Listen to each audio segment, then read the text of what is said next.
नमस्कार, स्वागत आहे तुमचे अजून एका छानशा रेसिपीमध्ये. तर आज आपण करूया हाय प्रोटीन आणि वजन कमी करणारा चना मसाला. हरभऱ्यामध्ये भरपूर प्रमाणात प्रोटीन असते आणि यामुळे वजनसुद्धा नियंत्रणात राहते. त्यासाठी इथे मी 1 वाटी हरभरे रात्रभर पाण्यामध्ये भिजत घालून ठेवले होते. हरभरे 2 पाण्याने स्वच्छ धुवून घ्यायचे आहेत आणि पुरेसे पाणी घालून रात्रभर हे भिजत ठेवायचे आहेत. आणि हे पहा, सकाळी आता छान असे हे भिजले आहेत. आणि चॅनलवर तुम्ही प्रथमच रेसिपी पाहत असाल तर चॅनलला सबस्क्राईबसुद्धा नक्की करा.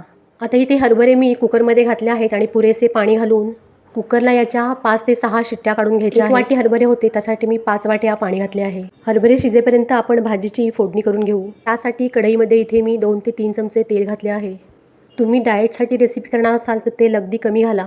तेल थोडे गरम झाल्यानंतर 1 चमचा जिरे घालायचे आहे. इथे मी काही खडे मसाले घेतले आहेत. त्यामध्ये 2 दालचिनीचे तुकडे, 2-3 काळी मिरी, 2 लवंगा आणि 2 तमालपत्रे आहेत. 1 मोठा बारीक चिरलेला कांदा यामध्ये घालायचा आहे. कांदा थोडा वेळ मऊ झाल्यानंतर त्यामध्ये 1 बारीक चिरलेला टोमॅटो घालायचा आहे आणि तो सुद्धा छान असा तेलामध्ये मऊ पडेपर्यंत परतून घ्यायचा आहे. हा चना मसाला तुम्ही मुलांच्या डब्यामध्ये सुद्धा देऊ शकता किंवा मोठ्यांना ऑफिसच्या डब्यासाठी सुद्धा ही भाजी तुम्ही देऊ शकता. कांदा आणि टोमॅटो थोडा वेळ परतल्यानंतर त्यामध्ये 1 चमचा आले लसूणची पेस्ट घालायची आहे आणि ती सुद्धा तेलामध्ये छान अशी परतून घ्यायची आहे. हा चना मसाला अगदी नॉनव्हेजच्या चवीचा होतो. हे सर्व परतल्यानंतर त्यामध्ये चवीनुसार मीठ घालायचं आहे.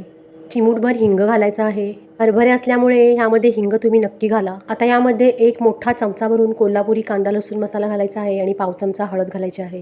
अर्धा चमचा काश्मीरी लाल मिरची पावडर घालायची आहे आणि हे मसाले छान असे तेल सुटेपर्यंत व्यवस्थित असे परतून घ्यायचे आहेत. रेसिपीला लागणारे सर्व साहित्य मी डिस्क्रिप्शन बॉक्समध्ये दिले आहे, नक्की चेक करा.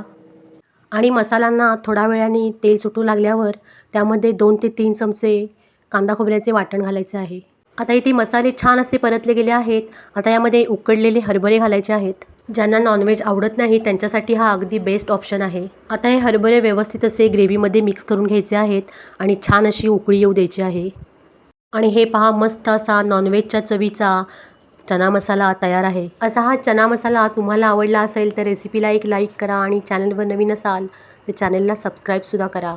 ही भाजी तुम्ही ब्रेडबरोबर किंवा चपाती भाकरीबरोबर सुद्धा खाऊ शकता, पण ब्रेडबरोबर अगदी अप्रतिम लागते.